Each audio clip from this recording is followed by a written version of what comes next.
Hi, I'm back to do another book review on Michio Kaku's Physics of the Future. I finished the summary of all the chapters, not summaries, reviews of all the chapters, and today I'm going to be doing a summary of the whole book. Yes, I think you noticed I changed my apparel a bit, because today is the last day I will be doing a review on the book. So I decided to wear this because I was too lazy to put on a whole suit. Takes too long. So I wrote a little script that I'm going to be reading off.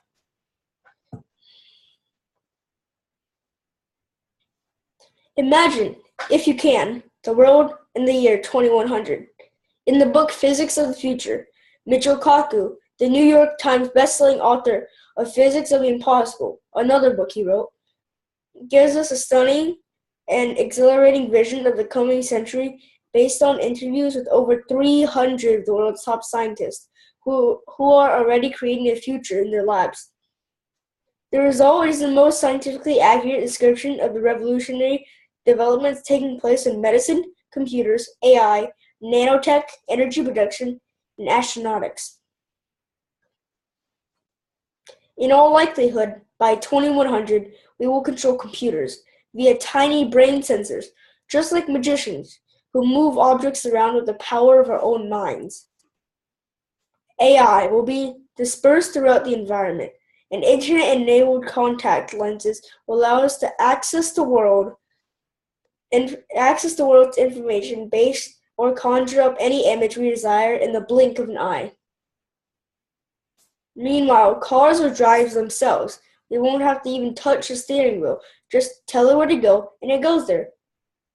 If room temperature superconductors are discovered, vehicles will effortlessly fly on a cushion of air, coasting on powerful magnetic fields and ushering in the age of magnetism.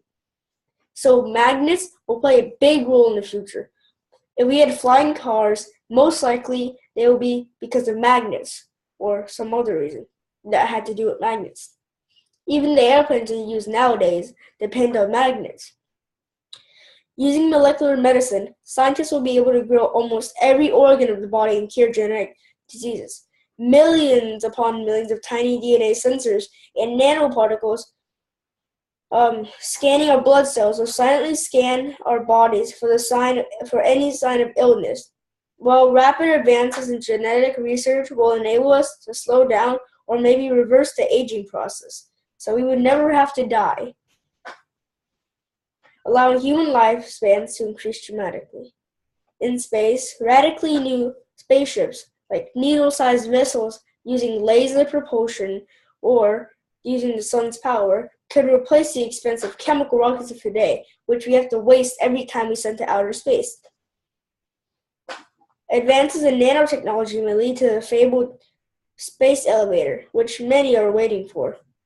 Space elevator would take us directly to the moon or outer space without having to spend nearly as much money as we do currently. And it would propel humans hundreds of miles above the Earth's atmosphere at a push of a button. And a few $1,000s, but whatever. But these astonishing revelations are only the tip of the iceberg. Kaku also discusses emotional robots, antimatter rockets, X-ray vision, and the ability to create new life forms and even duplicate other beings. Just taking a strand of DNA from someone else, like scientists already duplicated a sheep completely just by taking a hair from it. He considers development of the world economy. He addresses the key questions. Who are the winners and losers of the future? Who will have the jobs, and which nations will prosper? All the while, Kaku illuminates the rigorous scientific principles, examining the rate at which certain technologies are likely to mature.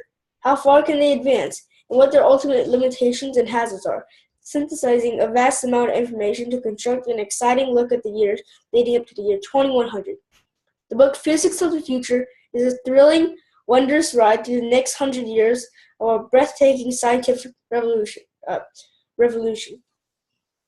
So this is the good stuff that can happen. He says nothing about anything about the bad side. He says nothing about global warming. He says nothing about World War III, World War IV, if those even happen.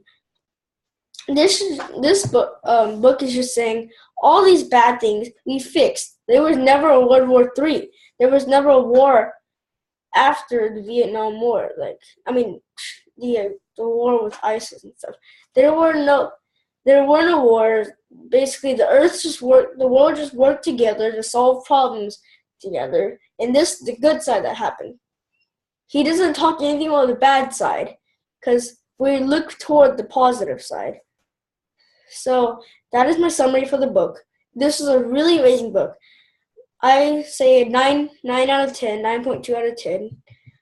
I highly recommend it to anyone interested in physics, science, the future, technology. And yeah, thanks and bye.